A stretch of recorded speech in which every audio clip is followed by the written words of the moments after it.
하고 그렇게 16절부터 한 절씩 교독하면서 나가겠습니다. 가인이 여호와 앞을 떠나서 에덴 동쪽 노 땅에 거주하더니 아내와 동침하며 그가 임신하여 에녹을 낳았더라. 가인이 성을 쌓고 그 아들의 이름으로 성을 이름하여 에녹이라 하니라. 에녹이 이랏을 낳고 이랏은 무후야엘을 낳고 무후야엘은 무드사엘을 낳고 무드사엘은 라멕을 낳았더라. 라멕이 두 아내를 맞이하였으니 하나의 이름은 아다요 하나의 이름은 실라였더라.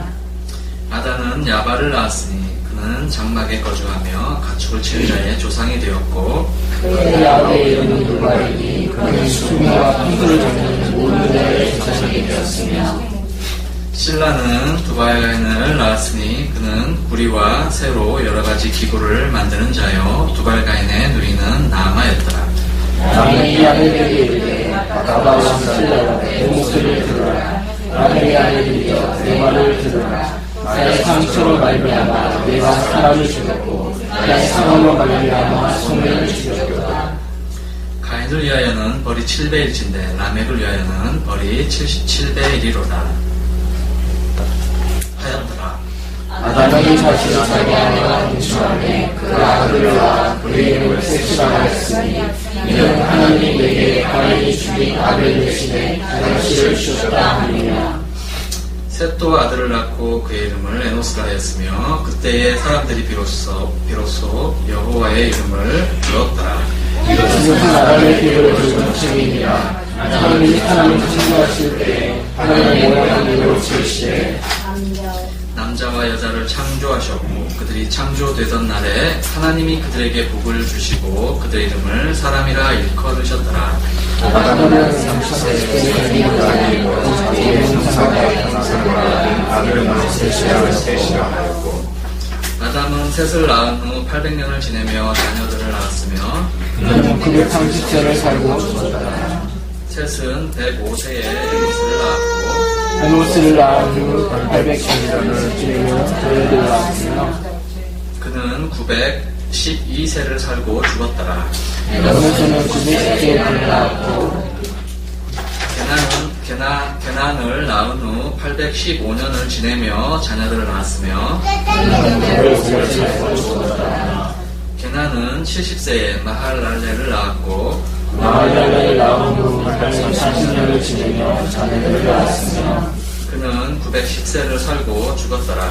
마할랄레는 65세에 야렛을 낳았고 야렛을 낳은 후 830년을 지내며 자녀를 낳았으며 그는 895세를 살고 죽었더라. 야렛은 162세에 에녹을 낳았고 에녹을 낳은 후 800년을 지내며 자녀들을 낳았으며 그는 962세를 살고 죽었더라. 에녹은 65세에 무드셀라를 낳았고 무드셀라를 낳은 후 300년을 하나님과 동행하며 자녀들을 낳았으며 그는 365세를 살았다. 에녹이 하나님과 동행하더니 하나님이 그를 데려가심으로 세상에 있지 아니하였더라. 무드셀라는 887세에 아내를 낳았고 라멕을 낳은 후 782년을 지내며 자녀를 낳았으며 그는 969세를 살고 죽었다.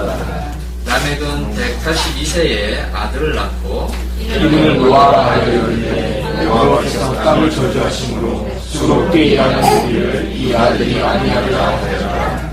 라멕은 노아를 낳은 후 595년을 지내며 자녀들을 낳았으며 그는 777세를 살고 죽었다. 32절까지 하면 노아는 500세대 뒤에 셈과 함과 야벳을 낳더라. 그렇습니다. 좀 말씀 보시면서 이렇게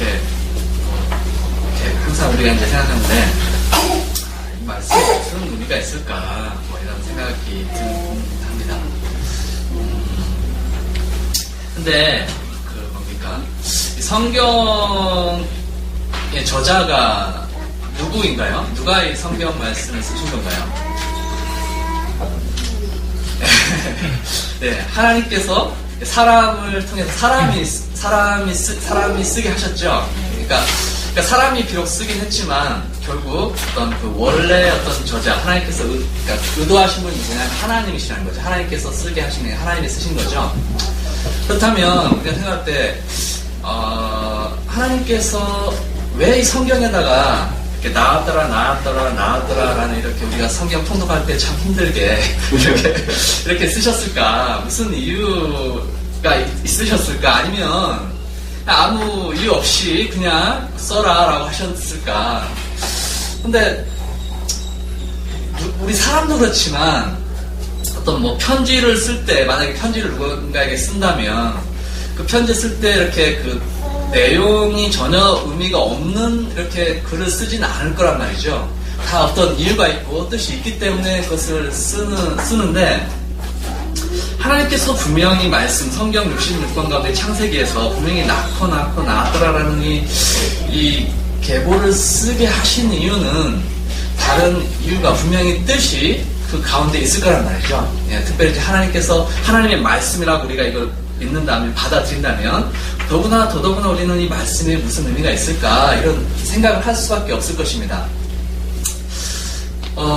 여러분이 입고 있는 그 옷 있죠. 옷에 보면 옷을 딱 이렇게 사러 가시면 보면 처음에 옷을 사러 갈 때 뭘 보나요? 디자인도 보고, 하지만 이렇게 저는 이렇게 보면 꼭 라벨을 꼭 봅니다. 라벨을. 예, 라벨을 보면은. 근데 여러분 옷을 사고 나서 라벨을 보는 사람 있습니까? 옷을 사고 나서는 이렇게 라벨은 뭐 있는지도 없는지도 모르고 그냥 이렇게 입고 다닙니다. 근데 라벨을 옷에다 붙인 거는 우리가 봤을 때는 뭐 디자인하고 전혀 상관없는 것처럼 보이는데 그 의미가 있다는 것이죠. 라벨에 무슨 의미가 있나요? 우리 주부님들은 더 잘 아시겠죠. 뭐 세탁 방법이라든가, 네? 세탁 방법이라든가, 뭐 옷에 치수도 나오고요. 또 옷감의 뭐 이렇게 원단의 종류, 뭐 이렇게 면이 몇 퍼센트, 뭐 폴리에스테르가 몇 퍼센트 이렇게 옷감의 어떤 그런 재질에 대해서 나오고요. 그다음 뭐 주의사항들, 뭐 다리미를 해도 되는지, 뭐 세탁기 넣어서 빨아야 되는지, 아니면 드라이클링 해야 되는지, 여러 가지 주의사항들이 나온다는 거죠. 근데 여러분 옷을 사러 가실 때 이렇게 보고 옷에 라벨이 안 붙어 있는 옷을 그냥 돈 주고 사십니까? 아마 대부분은 딱 볼 때 라벨이 안 붙어 있네? 안 붙어 있으면 어떤 생각 하나요? 싼 것도 싼 것이지만 이거 짝퉁 아니야? 가짜 아니야? 뭐 이런 걸 수도 있죠. 예전에 우리가 성교를 갔는데 이렇게 어떤 분이 새 옷을 주셨더라고요. 새 옷을 주셨는데 근데 그 새 옷을 그냥 이렇게 공장에서 나왔는데 그러니까 새 옷에 있는 라벨을 다 가위로 잘랐더라고요. 예, 이렇게 그냥 유통하면 안 돼서 이렇게 다 라벨을 잘라서 이렇게 주셨는데, 그러니까 이 라벨이 있고 없고에 따라서 그 옷의 가격이나 이게 가치가 굉장히 달라진다는 거죠. 그러니까 왜 제가 이렇게 장황하게 설명을 하느냐? 우리가 생각할 때 아무것도 아닌 것 같은 이 라벨 그 자체도 사실 어떤 옷의 어떤 가치를 증명해주고요. 옷에 있어서는 옷을 사는 소비자에게서는 필수적인 필요하다는 거죠. 의미가 있다는 거죠. 그렇게 봤을 때 하나님께서 이 말씀을 기록하게 하셨을 때에 이 계보를 기록하게 하신 것도 분명히 어떤 하나님의 기쁘신 그 뜻이 그 가운데 있지 않은가 우리가 생각을 해볼 수 있다는 것이죠. 이제 오늘 말씀을 보시면 이제 두 계보가 나옵니다. 그죠?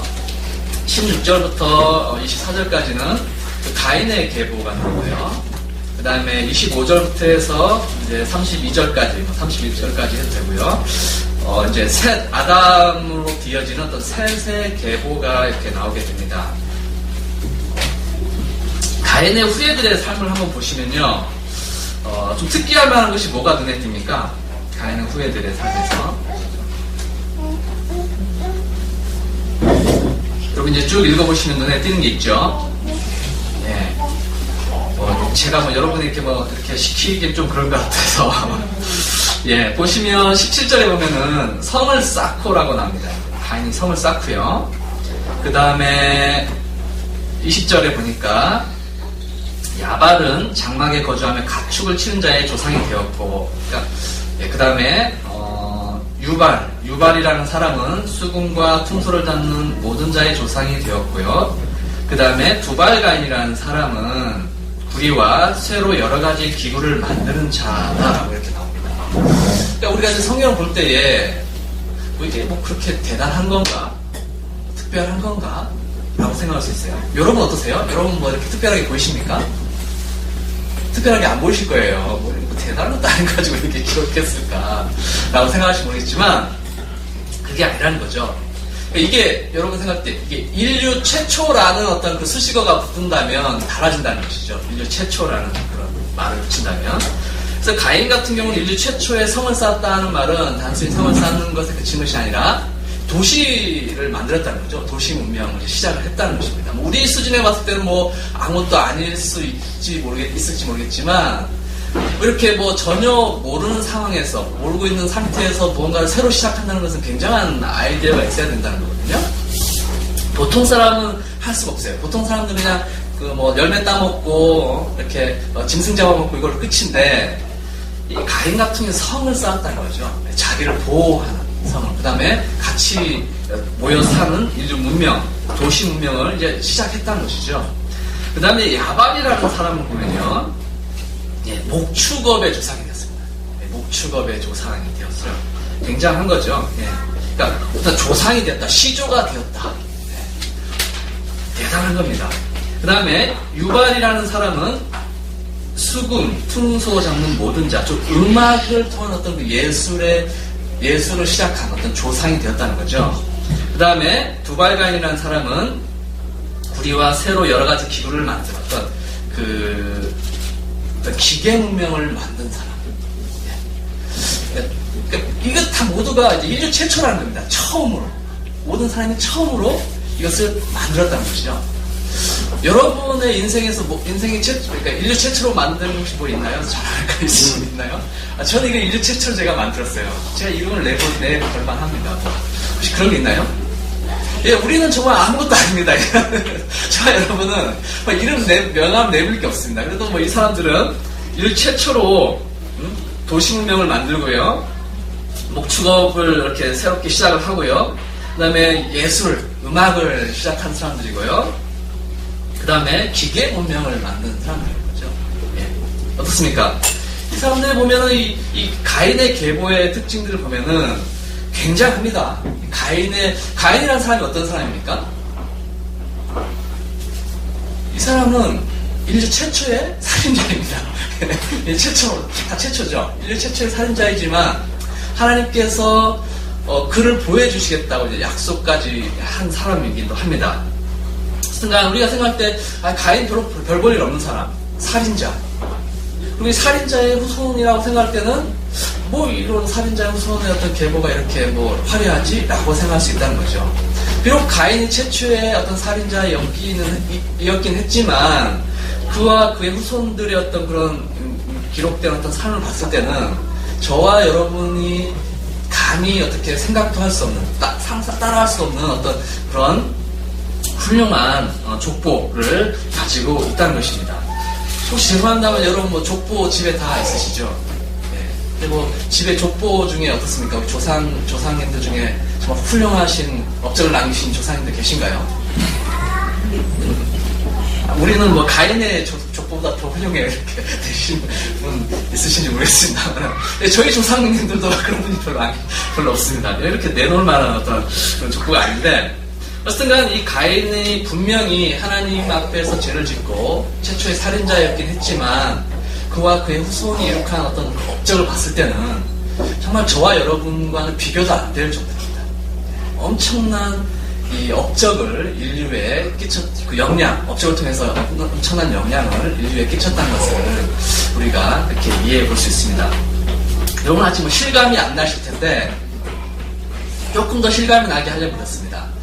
우리나라의 어떤 그 최고의 어떤 부자 가문이라고 하면 이제 삼성가일 겁니다. 삼성가죠. 그죠? 네. 삼성의 이건희 회장을 비롯한 삼성가. 어떻습니까? 삼성의 이건희 회장이 이룩한 업적과 여러분이 이룩하신 그 업적을 한번 비교해 보십시오. 네.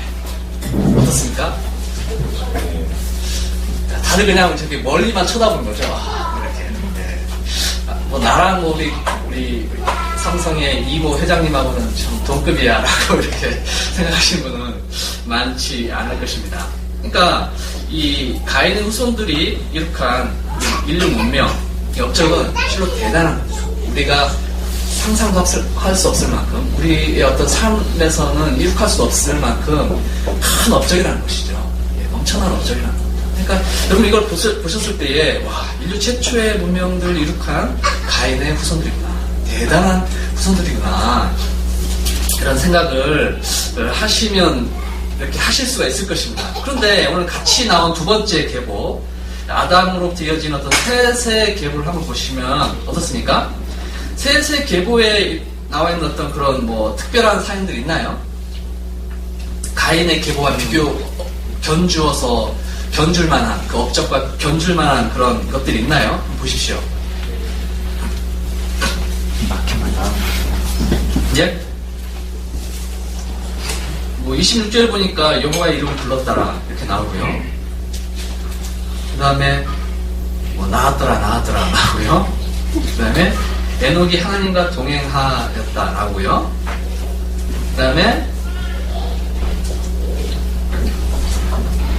라멕이라는 사람이 그 노아를 낳음으로 해서 어떤 하나님의 위로를 구합니다.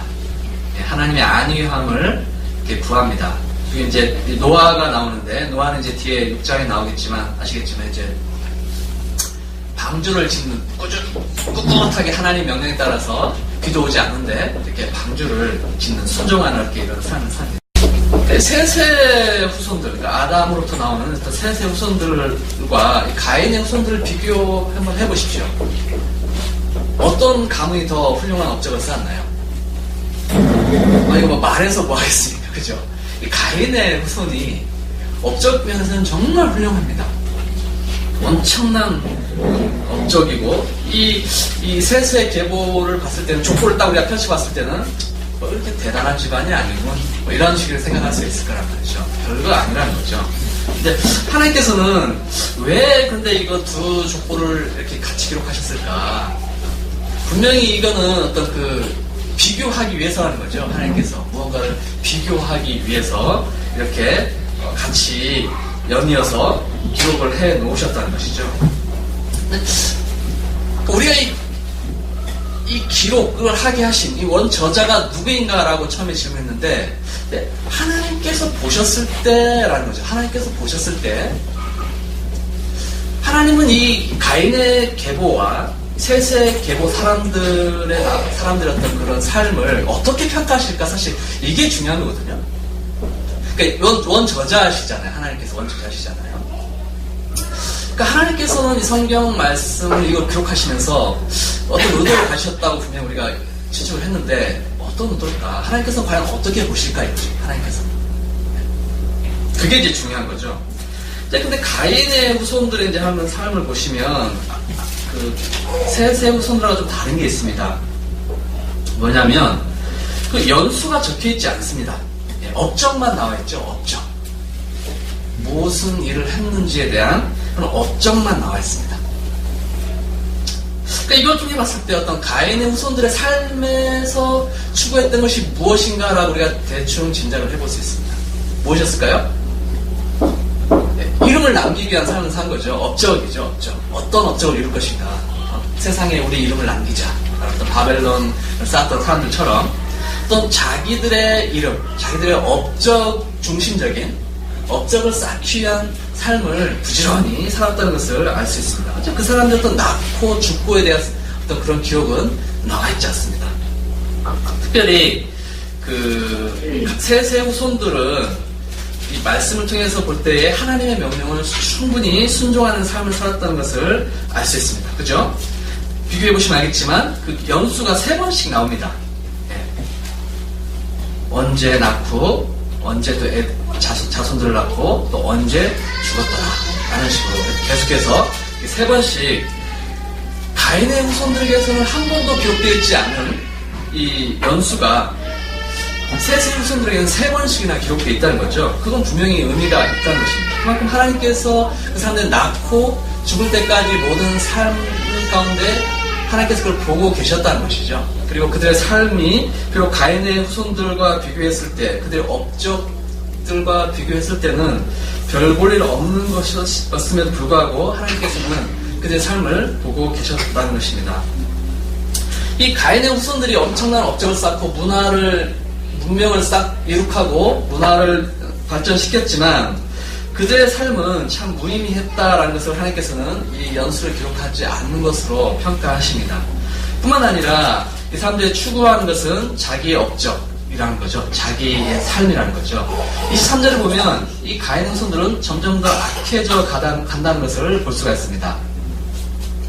람에게 아내들에게 이르되 아다와 실라여 내 목소리를 들으라. 람에게 아내들이여 내 말을 들으라. 나의 상처로 말미암아 내가 사람을 죽였고 나의 상함으로 말미암아 소년을 죽였도다. 가인을 위하는 벌이 7배일진데 라멕을 위하여는 벌이 77배이다. 그러니까 이 라멕, 가인의 후손이 라멕이라는 사람은 어떤 사람이었냐?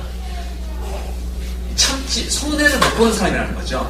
네가 나한테 대우로 주면 나는 말로 갚겠다. 네가 나 한 대 때리면 나 10대 때리겠다. 네가 나 상처 입히면 난 너를 죽이겠다 이거죠. 그러니까 정말 이렇게 굉장히 어떤 타락해가는, 점점 죄악에 물들어가고 자기들의 이름을 높이려고 하는, 하나님의 뜻에 점점점 반하는 어떤 그런 삶을 추구했다는 것을 우리가 계보를 통해서 알 수가 있다는 것이죠. 근데 이 아담을 통한 그 셋의 후손들을 보시면 사실 세상 관점에서 봤을 때는 정말 엉뚱합니다. 왜 엉뚱하죠? 낳고 죽었더라 이거. 네, 아무것도 없습니다. 네, 낳고 죽었더라밖에 없습니다. 대체 뭐야? 이게 무슨 족보야? 이게 뭔 의미야? 라고 하겠지만 하지만 하나님의 앞에서는 굉장히 중요한 의미가 있는 것이죠. 하나님께서 창세기에서 천지를 창조하신 후에 이런 말씀을 하시죠. 28절에 보니까 하나님이 자기 형상 곧 하나님의 형상대로 사람을 창조하시되 남자와 여자를 창조하시고 28절에 하나님이 그들에게 복을 주시며 하나님이 그들에게 이르시되 생육하고 번성하여 땅에 충만하라. 그러니까 어떤 이 창세기 어떤 그런 하나님의 명령, 인류 땅에 충만하라, 번성하라. 땅에 생육하고 번성하여 땅에 충만하라는 이런 하나님의 명령을 이렇게 충실하게 지켜가는 것을 볼 수가 있습니다. 26절에 보시면 여호와의 이름을 불렀더라. 여호와의 이름 부른 게 뭔가? 불렀다라는 건 이제 예배했다는 말입니다. 하나님을 예배했다. 그러니까 이 셋의 후손들, 아담을 통한 셋의 후손들은 자기 이름을 추구하는 업적을 남기기 위한 삶을 산 것이 아니라 하나님의 명령에 순종하고 하나님께 예배한다는 것을 알 수 있죠. 그리고 또 한 가지 24절에 보니까 하나님과 동행했다는 것을 알 수 있습니다. 네, 하나님과 동행했고요. 그 다음에 29절 통해서 우리가 알 수 있는 것은 28절을 통해서 알 수 있는 것, 29절을 통해서 알 수 있는 것은 하나님의 안위를, 그러니까 위로를 구했다는 거죠. 그러니까 하나님을 의지했다는 것이죠. 하나님을 예배하고 하나님 말씀에 순종하고, 그렇죠? 생육하고 번성하는 말씀에 철저하게 순종하고, 그리고 하나님만을 의지해 나가는 거고요. 그 다음에 노아를 통해서 볼 수 있는 것은 바보 같다는 손가락질을 받지만 비도 오지 않는데 120년 동안 방주를 짓는다는 것을 알 수 있죠. 보통 순종이 아니죠. 하나님 동행하고, 하나님 예배하고, 하나님 의지하고, 하나님 순종하고. 그러니까 이 가인의 후손들, 가인의 계보와 비교했을 땐 정말 아무것도 아니었지만 하나님께서 평가는 달랐다는 것입니다. 하나님의 평가는 어땠습니까? 예배하고 순종하고 의지하고 하나님의 동행하는, 하나님의 뜻대로 살려고 했다는 거죠. 이걸 통해서 하나님께서 우리에게 말씀하시고자 하는 것은 사실 그거입니다. 다른 게 아니라 하나님의 나라가 어떻게 해서 이루어지는가, 즉 하나님의 그 구원의 계획이, 인류를 향한 하나님의 그 구원의 계획이 누구를 통해 이루어지냐 이거였어요. 누구를 통해 이루어지느냐. 자기의 이름을 높이려 하고 명예를 드높이고 자기의 업적을 쌓고 자기의 뜻대로 살아가려는 사람을 통해서 하나님께서 구원 계획을 이루어 가시느냐, 아니면 세상 사람들에게는 별 볼 일 없다고 얘기되고 손가락질 받는 우직함을 가지고 주님 따르고 순종하지만 하나님께서는 그 사람들을 통해서, 그렇죠? 세세 후손들을 통해서 하나님의 어떤 구원의 계획을 이루어가신다는 것을 말씀하시고자 한다는 것이죠. 하나님의 나라가 누구를 통해서 이루어지느냐. 그러니까 이 세세 후손들은 사실 하나님의 나라를 이루어가는 어떤 동역자입니다. 하나님 입장에서 봤을 때. 내가 너희를 통해서 내 나라 이루어가겠다. 너희를 통해서 내 인류를 향한 내 구원의 계획을 이루어가겠다라는 것을 말하는 것이죠. 그리고 한 가지 더. 연속적으로 낳고를 통해서 말씀하시고자 하는 것은 하나님의 그 계획이 결코 끊어지지 않았다는 것입니다. 계속해서 이어져 가고 있다는 것을, 연속적으로 이어져 있다는 것을 말씀하고 있다는 것이죠. 하나님께서는 이처럼 하나님 나라를 위해서 살려고 하는 사람들, 하나님의 뜻대로 살려고 하는 사람들, 하나님께 순종함으로 나아가는 사람들, 주님을 의지하며 나아가는 사람들 통해서 하나님 나라의 완성을 향해 또 하나님만의 그 계획을 이루어 가신다는 것이죠. 네. 그렇습니까? 여러분의 어떤 삶의 지향점, 여러분의 삶의 목적이랄까요? 어떤 것 같습니까? 이 가인의 후손들처럼 우리가 이 땅에 태어났으니까 호랑이는 죽어서 가족을 남기지만 사람인데 그래도 이름을 남기고 죽어야지 라는 어떤 그런 의미를 삶의 목적으로 삼고 살아가십니까? 아니면 내가 정말 한번 태어나고 죽는데 하나님의 그 구원의 계획을 위해서, 하나님의 나라가 이 땅에 이루어지는 것을 위해서 내 한 목숨 살겠다. 비록 세상에선 인정받지 못하지만 내가 주님의 나라를 위해서 주님께 인정받는 삶을 살겠다라는 어떤 그런 목표를 가지고 이 땅을 살아가십니까? 어떻습니까? 아니면 여러분은 여러분의 후손들에게, 자손들에게 무엇을 또 남겨주고 싶겠습니까? 이 계보, 족보라는 게요, 단순히 어떤 그런 사람들의 업적만을 남기는 것이 아니라 그걸 통해 어떤 제가 이제 얼마 전에 지난달인가요? 이렇게 그 대전에 갈 일이 있어서 갔다가 거기 족보박물관이라는 곳을 한번 가봤습니다. 가봤는데 거기서 이제 그 문화해설사 분이 이렇게 쭉 설명해 가시면서 이렇게 말씀해 주셨는데, 족보가 단순히 어떤 그냥 뭐 조상들이 누구인가의 어떤 그런 어떤 기록을 남기기 위한 어떤 그런 의미로서만 존재하는 것이 아니라 사실 이 족보라는 것이 어떤 가정교육 교재였다고 합니다. 예전에. 그러니까 딱 후손들 딱 앉혀놓고 족보를 꺼내는 게 그냥 단순히 그냥 우리 조상 할아버지들이 훌륭한 일을 사셨어 라고 말하고자 하는 것이 아니라 네 어떻게 살래 이거였다는 겁니다. 네 조상들, 네 할아버지 이름에 먹칠하지 말아라 이거죠. 이걸 보여주면서 우리 가문에 이렇게 훌륭하신 조상님들, 할아버님들이 계셨다 라고 말하는 건 뭐예요? 너도 그렇게 살아라 라는 것과 함께 이 훌륭하신 조상님들의 이름에 먹칠하지 말아라 라는 어떤 가정교육 교재였다고 합니다. 그러니까 이 후손들이 그걸 보면서 아, 나도 우리 조상님들처럼 이렇게 살아야겠구나 라는 어떤 다짐도 하게 된다고 합니다. 그러니까 그 가풍이라는 게 있죠. 가풍이라는 게 분명히 있는 것 같습니다. 근데 이 가인의 후손들의 어떤 가인의 가풍은, 가인의 집안의 가풍은 자기 업적을 쌓고 자기 이름을 드러내는 삶이었다면 이 셋의 후손들의 어떤 가풍은 하나님의 뜻에 순종하고 하나님과 동행하고 하나님을 의지하고 예배하고 순종하는, 의지해 나가는 어떤 그런 가풍이었다는 것이죠. 그게 어떤 차이가 있다면 분명히 차이가 있었을 것입니다.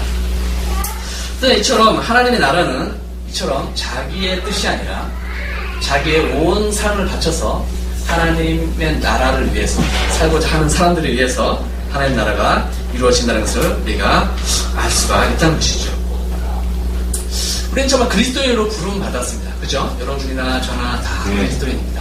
예수님께서 우리가 정말 아무 공로, 자격도 없었지만 그럼에도 우리를 사랑하셔서 예수를 따르겠다고 고백하는 우리에게 주님의 자녀가 되는, 하나님 예수님의 제자가 되는 그런 권세를 주셨습니다. 우리 모두는 이제 하나님의 자녀다라고 불림을 받게 되었습니다.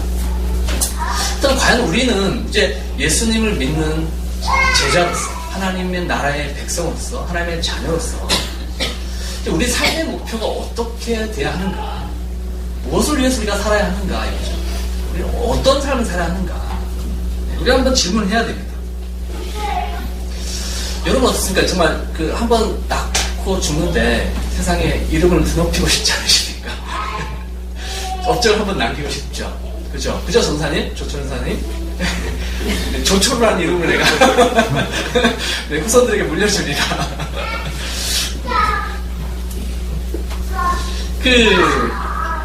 우리가 알고 있는 그 영웅들 중에, 여러분이 알고 있는 영웅들 중에 어떤 영웅들이 있습니까? 아주 유명한 영웅들이라고 하면 어떤 사람, 옛날 알렉산더 대왕이라든가 이런 사람도 있겠죠. 알렉산더 대왕이라든가 또 이렇게 징기스칸이라든가 또 우리나라의 훌륭한 장군들, 나라를 구한 많은 장군들이 있겠죠. 근데 여러분 어떻습니까? 이분들이 여러분의 삶에 날마다 어떤 영향을 줍니까? 아침 일어나서 묵상하면서 알렉산더 대왕이시여 저에게 이런 삶을 주셔서 감사합니다. 이런 식의 어떤 묵상.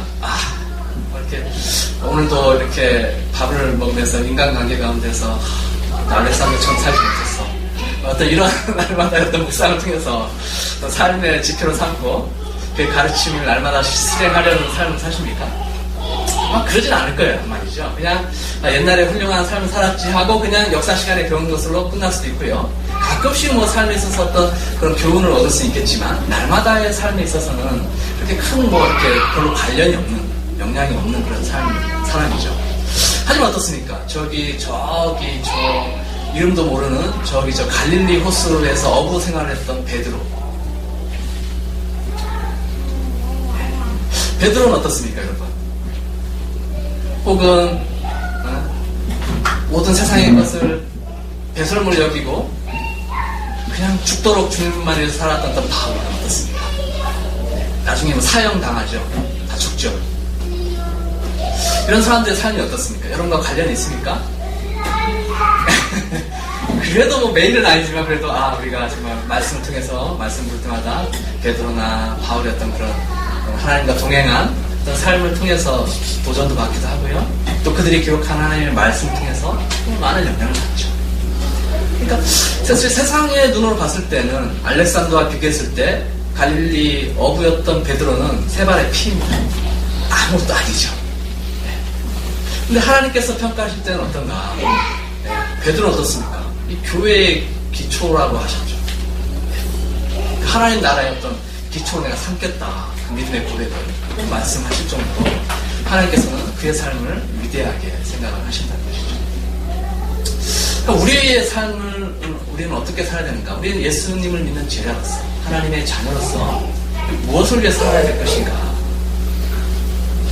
그렇습니까? 여러분 정말 세상으로부터 인정받는 삶을 살고 있습니까? 그런 분도 계시겠지만 저는 그렇지 못한 것 같습니다. 그렇다면 다시 질문 바꿔서 적어도 세상으로부터는 내가 인정받지 못하지만 그래도 하나님으로부터는 내가 인정받으려고 하는 삶을 살고 있다. 하나님을 추구하는 삶을 살고 있다. 라는 우리가 고백을 하고 있습니까? 네. 주님을 위해서 살려고 하는가 있죠. 네. 하나님의 평가는, 여러분을 향한 하나님의 평가는 어떨 것 같습니까? 아니면 여러분의 후손들이 여러분을 향한 평가는 어떨 것 같습니까? 하나님까지 가지 않더라도 여러분의 후손들이 우리 조상님은, 우리 할아버지는, 우리 아버님은 참 죽도록 열심히 일해서 돈 버시고 100평의 집을 남겨주시고 3만 평의 땅과 10층 건물 2개와 많은 재산을 남기셨어. 정말 훌륭한 조상님 감사합니다. 라고 이런 어떤 그런 평가를 받고 싶습니까? 아니면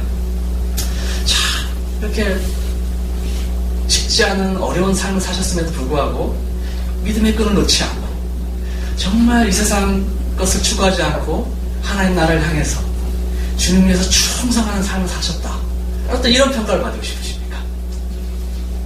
어떤 평가가 여러분의 어떤 삶의 어떤 평가라고 이렇게 평가로 기록되고 싶습니까?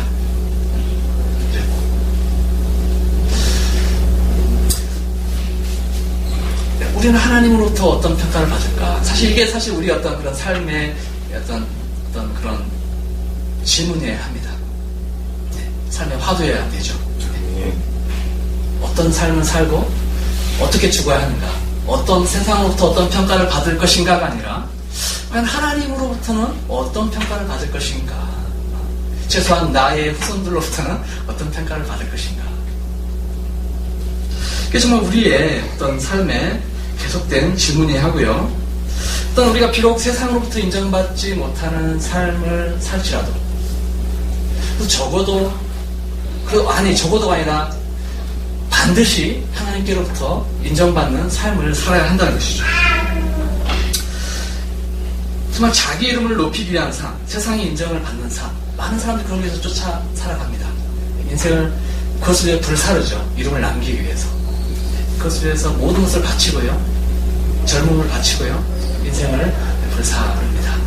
그래서 그에 반해서 우리 그리스도인들, 하나님의 백성이라고 하고 자녀라고 하고 예수 그리스도의 제자라고 하는 우리는 과연 무엇을 위해서 우리 삶을 바치고 있고 과연 우리 젊음을 불태우고 있는가, 이런 것이죠.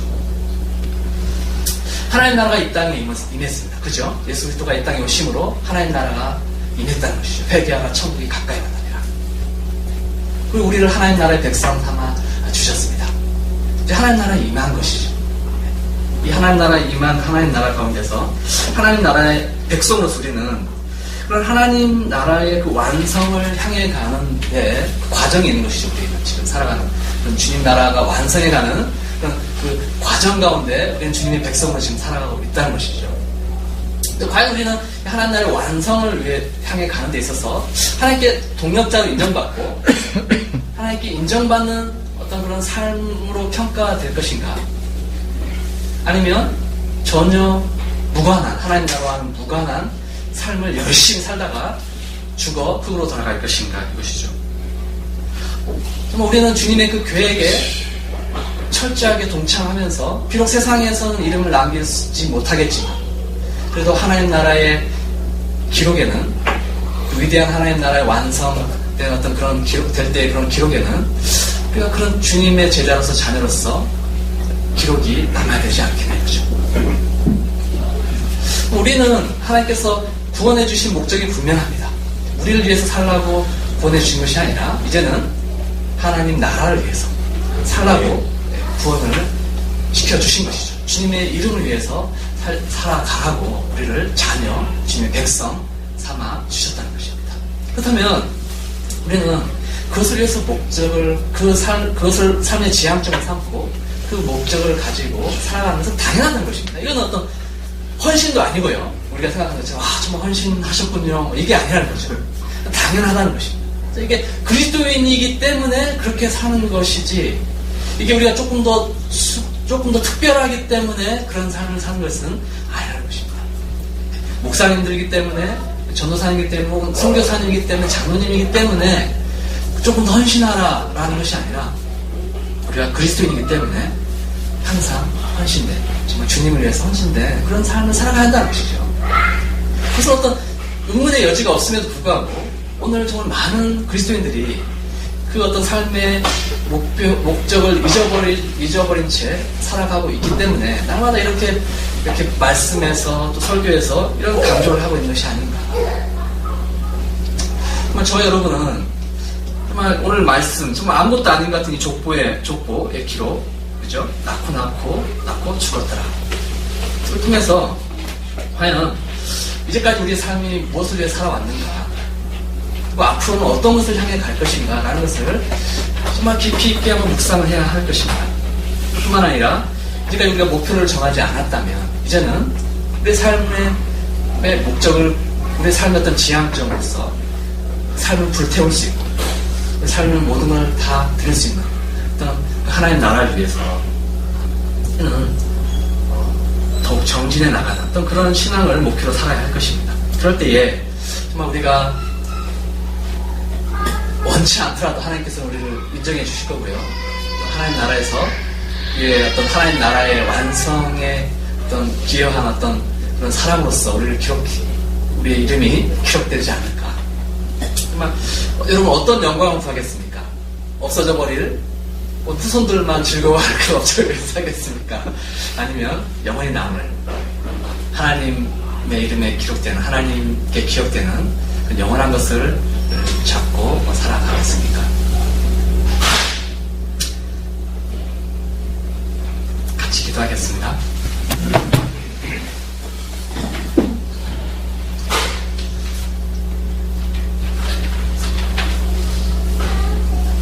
하나님 아버지 감사합니다. 오늘 말씀을 통해서 또 가인의 계보 그리고 셋의 계보를 통해서 정말 자기 이름과 업적을 남긴 사람들과 세상에서 인정받지 못했지만 하나님과 동행하며 예배하며 의지하며 순종하며 주님의 뜻에 부합하는 그런 하나님께 인정받는 그런 삶을 살았던 사람들의 삶의 흔적들을 우리가 보았습니다. 하나님 아버지 정말 우리가 이 말씀 통해서 다시